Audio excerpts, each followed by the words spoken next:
कहानी की शुरुआत में हम एडम और उसकी वाइफ क्लेयर को उनके छोटे बेटे के साथ एक पुरस्कार जंगल में जाते हुए देखते हैं। ये लोग जंगल के बीचों बीच इराश नाम के गांव में जा रहे हैं। सरकार इस जंगल को काटना चाहती है, लेकिन वहाँ के लोग सरकार को ऐसा करने से रोक रहे थे। एडम एक बायोलॉजिस्ट है, इसलिए वो इतनी दूर जंगल में कुछ दरख्तों की रिसर्च के लिए आया था, ताकि ये पता लगाया जा सके कि सरकार को ये जंगल काटने से कोई फायदा होगा या नहीं। एडम अपनी वाइफ को घर छोड़कर अपने बेटे और डॉग के साथ जंगल में दरख्तों का सैंपल लेने चला जाता है। एडम जिस भी दरख्त को चेक कर रहा था उस पर क्रॉस का निशान लगा रहा था, ताकि उसे याद रहे कि इस दरख्त का वो सैंपल ले चुका है। इसी बीच एडम का डॉग भौंकते हुए घने जंगल के अंदर चला जाता है। एडम डॉग के पीछे जाता है, लेकिन वहाँ उसका डॉग कहीं नहीं था। तभी एडम को एक पुराना टूटा हुआ घर दिखाई देता है। एडम आहिस्ता आहिस्ता घर के अंदर जाता है। तभी उसे दीवार के अंदर चिपका हुआ एक मरा हिरन दिखाई देता है। एडम हिरन को देखकर काफी हैरान हो जाता है, क्योंकि हिरन की बॉडी से अजीब तरह का ब्लैक लिक्विड निकल रहा था। एडम उस लिक्विड का सैंपल अपने पास रख लेता है। इधर एडम की वाइफ अपने घर की साफ सफाई कर रही थी। उसने विंडोज पर लगी हुई लोहे की जालियां भी हटा दी थी। इतने में इराश गांव का एक लोकल आदमी कोलम इनके घर आ जाता है। कोलम के साथ उसका बेटा भी था। कोलम क्लेयर से नाराज होते हुए कहता है, क्या तुम इस जगह के बारे में नहीं जानती? तुम लोगों को तो यहाँ आना ही नहीं चाहिए था। क्या तुम्हें अपने छोटे से बच्चे पर भी तरस नहीं आया?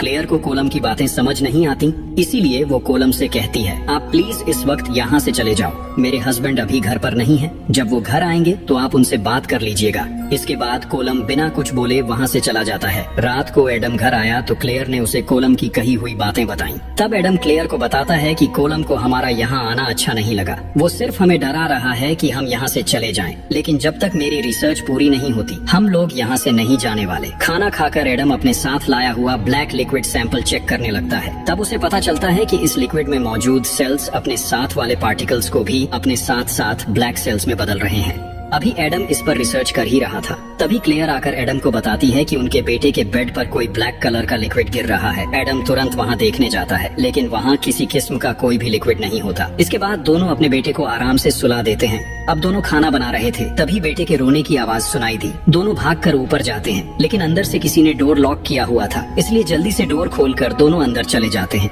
रूम में उनका बेटा रो रहा था, साथ ही विंडो का शीशा भी टूटा हुआ था। एडम को गांव के लोगों पर शक था, इसलिए एडम पुलिस को कॉल कर देता है। एडम पुलिस को बताता है कि कोलम हमें निकालना चाहता है। कोलम ने आज सुबह क्लेयर से कई बातें की थी, इसीलिए इनका पूरा शक कोलम पर ही है। पुलिस ऑफिसर एडम और उसकी वाइफ को समझाने की कोशिश करता है कि देखो ऐसा कुछ भी नहीं है। असल में आज से कुछ साल पहले कोलम की बेटी जंगल में गई थी, लेकिन काफी ढूंढने के बाद भी वो नहीं मिली। इस जंगल के बारे में ये बात बताई जाती है कि इस जंगल में एक हैलो नाम का क्रीचर रहता है। हैलो क्रीचर इतना खतरनाक है कि लोगों को देखते ही उन पर हमला कर देता है और उनके बच्चे उठाकर अपने साथ ले जाता है। हैलो क्रीचर दिन के वक्त कभी भी बाहर नहीं आता, लेकिन वो छुपकर हमेशा देख रहा होता है। जैसे ही रात होती है वो बाहर आकर अपना शिकार ढूंढ लेता है। कोलम इसलिए तुम दोनों को यहाँ से जाने को कहता है। वो बिल्कुल नहीं चाहता कि वैसा तुम्हारे बेटे के साथ भी हो। और रही बात विंडो टूटने की, तुम्हारा घर घने जंगल के बीच है, हो सकता है कोई जानवर आकर तोड़ गया हो, इसलिए तुम्हें परेशान होने की कोई जरूरत नहीं। बस जितनी जल्दी हो अपना काम खत्म करो और यहाँ से चले जाओ। अगर तुम यहाँ रहना चाहो तो अपना घर अच्छी तरह सील करो, ताकि आगे कोई जानवर हमला न कर सके। तभी क्लेयर को याद आता है, जब ये लोग इस घर में शिफ्ट हुए थे तब यहाँ की विंडो लोहे की जालियों से बंद थी, लेकिन वो दिखने में बुरी लग रही थी, इसलिए क्लेयर ने उन्हें वहाँ से हटा दिया। एडम को अब भी ऐसा ही लगता है कि ये कोलम का ही काम है, इसलिए वो घर से बाहर आकर टूटी हुई विंडो की पिक्चर्स लेने लगता है। तभी उसे ऐसा लगता है कि उसके पीछे कोई है। अचानक उसे डरावनी आवाजें आने लगती हैं। एडम जैसे ही पीछे मुड़कर देखता है वहाँ कोई भी नहीं था। एडम वहाँ की पिक्चर्स भी लेने लगता है। तभी कैमरा का फ्लैश ऑन होने की वजह से हम देखते हैं कि वहाँ एक अजीब सा क्रीचर बैठा हुआ था। इतने में एडम का डॉग स्टोर की तरफ देखकर भौंकने लगता है, जिससे एडम को यकीन हो जाता है कि वहाँ कोई तो है। इसलिए एडम देखने के लिए स्टोर की तरफ जाता है, लेकिन वहाँ कोई भी नहीं था। अगली सुबह एडम अपने बेटे के साथ मार्केट जा रहा था, लेकिन वहाँ के लोकल लोग एडम को काफी अजीब तरह से देख रहे थे। एडम मार्केट जाकर नए विंडोज खरीदने लगता है, लेकिन शॉप ओनर एडम से कहता है कि इस तरह की विंडोज खरीदने का कोई फायदा नहीं। आपको वहाँ लोहे की विंडोज लगानी चाहिए ताकि कोई उन्हें तोड़ ना सके।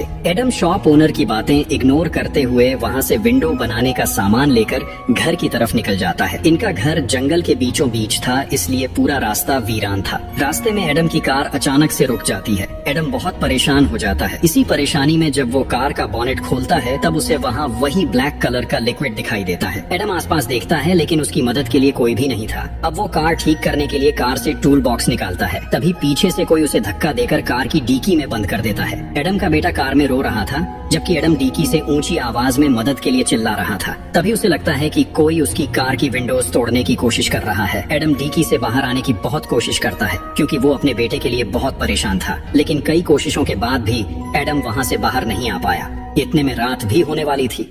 इधर क्लेयर घर की सफाई कर रही थी, तभी उसे अपने बेटे के कपड़ों में वही ब्लैक लिक्विड दिखाई देता है। उसे लगता है कि शायद उनका डॉग अंदर ले आया होगा, इसीलिए वो उसे इग्नोर करते हुए छोड़ देती है। तभी पीछे से कोलम आकर क्लेयर से कहता है, मैंने तुमसे कहा था कि जितना जल्दी हो सके यहाँ से वापस चले जाओ। क्लेयर बोलती है, अच्छा ठीक है, जब मेरे हस्बैंड घर आएंगे तब मैं उन्हें तुम्हारी तरफ भेजूंगी, तुम उनसे खुद ही बात कर लेना। कोलम वहाँ एक बुक रखकर वहाँ से चला जाता है।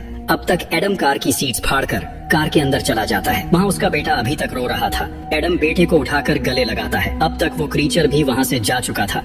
एडम जल्दी से कार से बाहर आता है। वो देखता है कि किसी ने उसकी कार पर बुरी तरह से स्क्रैचेस डाल दिए हैं। डरा हुआ एडम अब घर की तरफ दौड़ लगाता है। उसका घर यहीं से थोड़ी दूर था। घर आकर एडम सारा मामला क्लेयर को भी बताता है। अब तक एडम को भी लोगों की बातों पर यकीन होने लगा था। एडम अपनी गन हाथ में रख लेता है। तभी घर की लाइट्स ऑफ हो जाती है। अचानक वहाँ से क्रीचर्स की आवाजें आने लगती हैं। क्रीचर्स अजीब ऊंची आवाज में गुर्रा रहे थे। एडम को शक हुआ, हो सकता था कि ये कोलम का काम हो, इसीलिए वो चिल्लाता है। वो कहता है कि मैंने पुलिस को कॉल कर दी है, अगर तुम यहाँ से नहीं गए तो मैं गोली चला दूंगा। लेकिन डोर के सामने अभी भी कोई था, इसीलिए एडम डोर की तरफ शूट कर देता है।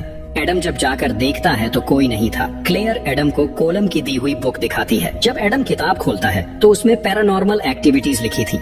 एडम को यकीन हो गया था कि जंगल में कुछ है जिसका नाम लेने से लोग डरते हैं। एडम क्लेयर से कहता है कि हमें यहाँ से निकलना होगा, लेकिन हमारी कार जंगल में खड़ी है, कुछ भी करके हमें कार तक जाना होगा। अब ये लोग सेफ्टी के लिए एक गन पास रखते हैं और जंगल से निकलने के लिए कार की तरफ जाते हैं। तभी स्टोर रूम में उनका डॉग ऊंची आवाज में भौंकने लगता है। Adam Aahista Aahista store room की तरफ जाता है। वहाँ उसे उसका डॉग दिखाई देता है। डॉग की एक आंख बहुत ज्यादा रेड हुई थी। एडम को कुछ समझ नहीं आता, इसीलिए वो डॉग को लेकर अपनी फैमिली के साथ कार की तरफ भाग जाता है। जब ये लोग कार के पास पहुँचते हैं तो उनका डॉग दूर ही रुक जाता है। वो एक शैडो को देखकर डर रहा था। तभी डॉग शैडो का पीछा करते हुए जंगल में भाग जाता है। एडम भी डॉग के पीछे जाने वाला था, लेकिन क्लेयर उसे आगे जाने से रोक लेती है।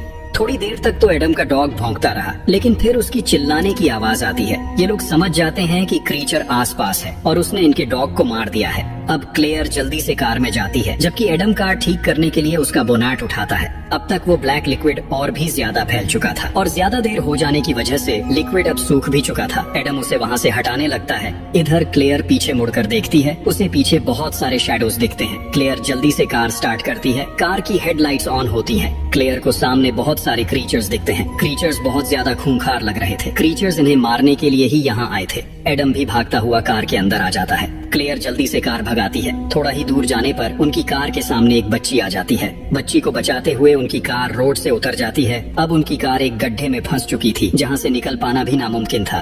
दोनों जल्दी कार से बाहर आते हैं और अपने बेटे को उठाकर वापस जंगल वाले घर ही लौट आते हैं। घर आकर इन्हें समझ आ चुका था कि कोलम बिल्कुल सच बोल रहा था। जंगल में ऐसे क्रीचर्स मौजूद हैं जो सिर्फ रात को ही हमला करते हैं। तभी क्रीचर्स घर के बाहर भी आ चुके थे। एडम आहिस्ता आहिस्ता डोर की तरफ जाता है। वो की होल से बाहर देखता है, लेकिन तभी क्रीचर एडम की आंख पर हमला कर देता है। एडम की आंख बहुत ज्यादा जख्मी हो चुकी थी। एडम अपनी वाइफ और बेटे को ऊपर वाले रूम में छुपा देता है, क्योंकि कुछ भी करके सुबह तक अपनी फैमिली को क्रीचर्स से बचाना था।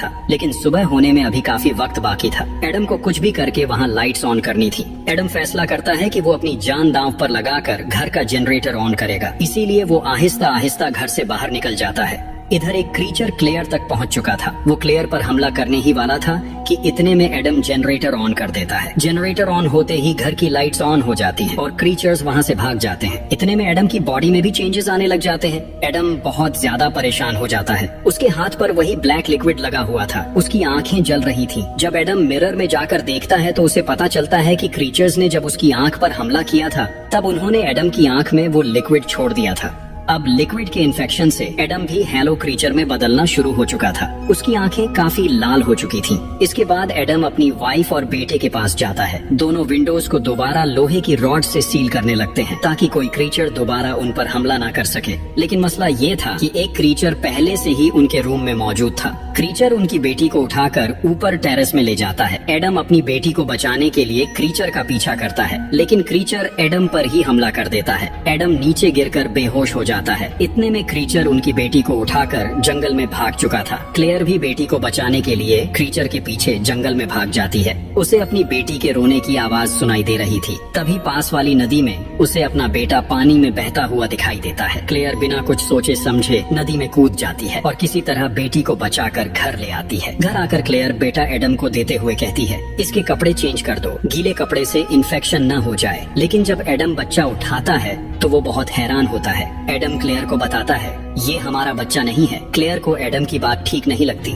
एडम लोहे की कील बच्चे के सामने रखकर बोलता है, अपना असली रूप दिखाओ, नहीं तो मैं तुम्हारा गला दबाकर तुम्हें मार दूंगा। क्लेयर को लगता है कि एडम भी इन्फेक्टेड है, इसलिए उसे ऐसा लग रहा है। वो जल्दी से एडम को पीछे धकेल देती है। इतने में उस बच्चे ने अपना असली रूप जाहिर कर दिया। लेकिन क्रीचर का ये रूप सिर्फ एडम को ही दिख रहा था। हैलो इन्फेक्शन की वजह से वो अपनी तरह के क्रीचर्स पहचान पाता था। क्लेयर डरती थी कि एडम बच्चे को मार न दे, इसीलिए वो एडम को चाकू से स्टैब कर देती है। फिर बच्चा उठाकर कोलम के घर की तरफ भाग जाती है। क्लेयर जोर से कोलम के दरवाजे पर खटखटाती है। तब कोलम अपनी गन से उन्हें गन पॉइंट पर कर लेता है, क्योंकि कोलम जानता था इन दोनों में कोई न कोई इन्फेक्टेड जरूर था। इधर एडम भी अब तक हैलो क्रीचर में बदल चुका था। उसकी बॉडी पूरी तरह से ट्रांसफॉर्म हो चुकी है। एडम हैलो वायरस से अपने दिमाग को रोक रहा था। तभी उसे अपने बेटे के रोने की आवाज सुनाई देती है। एडम आग से एक मशाल बनाकर जंगल में क्रीचर की गुफा में चला जाता है। वहाँ कोलम की बेटी भी थी, जो पूरी तरह हैलो क्रीचर बनी हुई थी। उसके हाथ में एडम का बेटा भी था। एडम उससे अपना बेटा वापस देने को कहता है,